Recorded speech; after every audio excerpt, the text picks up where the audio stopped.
Listening Activity 2.1.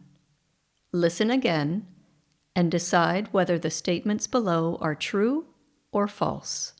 Correct the false ones. Hello, and welcome to Body Care. With me today is Daniel Adams, who's just written a book with an attention-grabbing title of Everything You Always Wanted to Know About the History of Healthcare. But why did you choose such a long title? Well, as you say, it's attention-grabbing, but also, most importantly, it gives the reader an idea of the general tone of the book. If I had named it The History of Healthcare, I might have scared off the very people who'd enjoy reading it. This isn't a heavy book packed with detailed descriptions of medical achievements across time. Instead, it's a lighthearted look at those aspects of healthcare, the parts we see every day, but often don't know the story behind. Yes. For example, Mr. Adams, I notice you write about a toothbrush. That's right. Many of us, I'm sure, take the good old toothbrush and toothpaste for granted and assume they've been around forever. But more modern types of toothpaste weren't developed until the 1800s, and the first nylon toothbrush was introduced as late as 1938, almost immediately after nylon itself was invented. So, what did people use before that? Did they just let their teeth rot and fall out? Actually, no.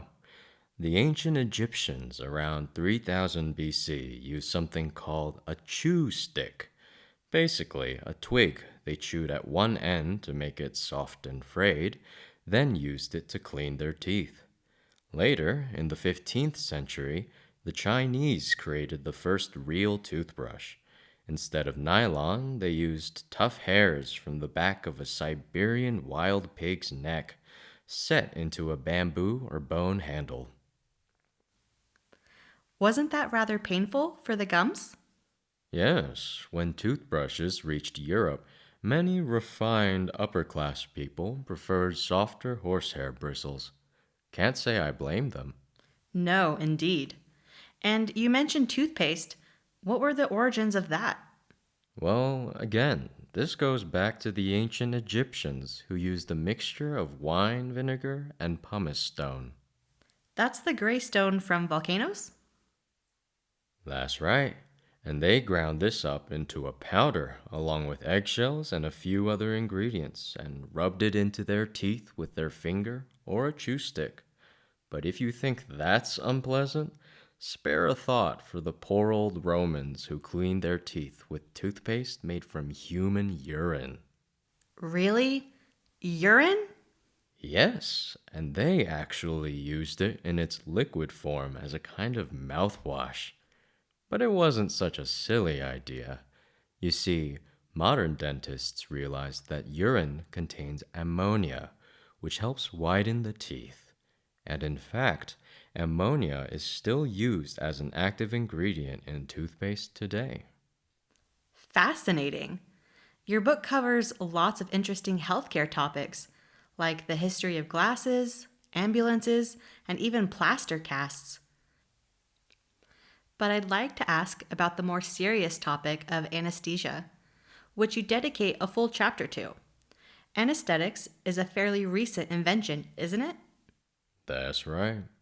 Before its discovery in the middle of the 19th century, surgery was an extremely painful experience, an absolutely terrifying option for a patient. In fact, many preferred to put up with their illnesses rather than go through the hardship of an operation. Wasn't whiskey used to deaden the senses and relieve pain? Yes, but it increased bleeding, making patients more likely to bleed to death during surgery. The medical world needed a safe alternative. I see you mentioned three anesthetics: nitrous oxide, ether, and chloroform. Can you tell us about these? All were known before their use as anesthetics.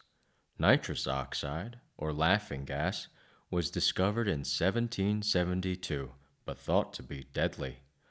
British chemist Humphrey Davy tested it on himself 30 years later and found it relieved pain.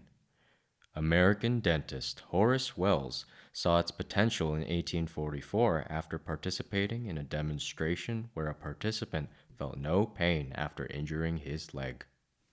It's fascinating how these discoveries changed medicine. What impact did they have on surgery?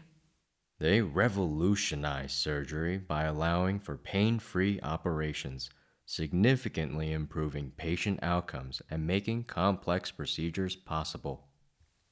It's incredible how far we've come in medical practices. Thank you for sharing this valuable information. My pleasure. Understanding our medical history helps us appreciate modern advancements even more.